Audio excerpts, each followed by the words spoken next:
প্রধান উপদেষ্টা প্রফেসর মোহাম্মদ ইউনূসকে আমন্ত্রণ জানাচ্ছি তার মূল্যবান বক্তব্য দেওয়ার জন্য।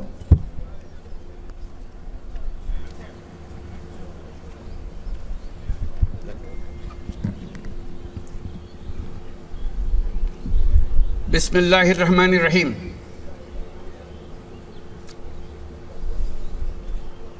প্রিয় দেশবাসী,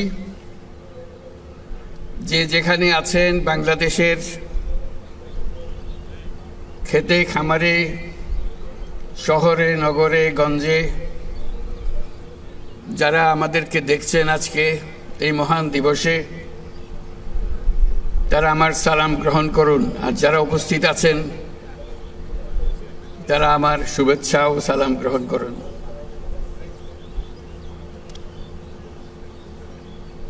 প্রথমে আল্লাহর কাছে শুকরগুজারি করছি এই মহান দিবসটি আমাদেরকে দেওয়ার জন্য। তার রহমতে আজকে আমরা এটা সফল করতে পারলাম, এবং তার যে রহমত আছে সেটারও প্রমাণ আমরা পেলাম।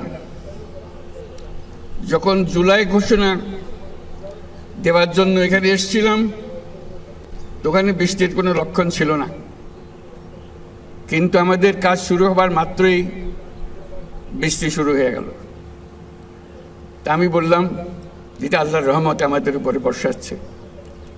আজকেও আল্লাহর মেহেরবানি, ঠিকই তিনি আমাদের উপর রহমত বর্ষিয়েছেন। তার কাছে আমরা শুকরগুজারি করি। এই যে মহান দিবস, এবং তার মধ্যে বিশেষ একটি ক্ষণ আল্লাহ আমাদেরকে দিয়েছেন, যে সমস্ত জাতি একসঙ্গে হয়ে, সমস্ত রাজনৈতিক নেতা একসঙ্গে হয়ে তারা জুলাই সনদে স্বাক্ষর করছেন। এরকম ঘটনা ঘটবে এরকম কেউ আমরা চিন্তা করতে পারি নাই।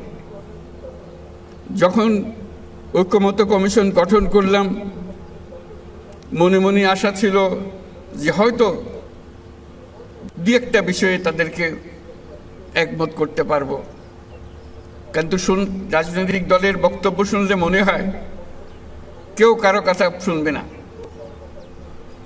কাজে ভয়ে ভয়ে এটা শুরু হয়েছিল। প্রফেসর আলী রিয়াজকে দায়িত্ব দিয়েছিলাম, উনি একজন গুণীজন, যে উনি বুঝে বুঝে যদি অগ্রসর হতে পারেন। অবাক কাণ্ড, সারা দেশ দেখল। সমস্ত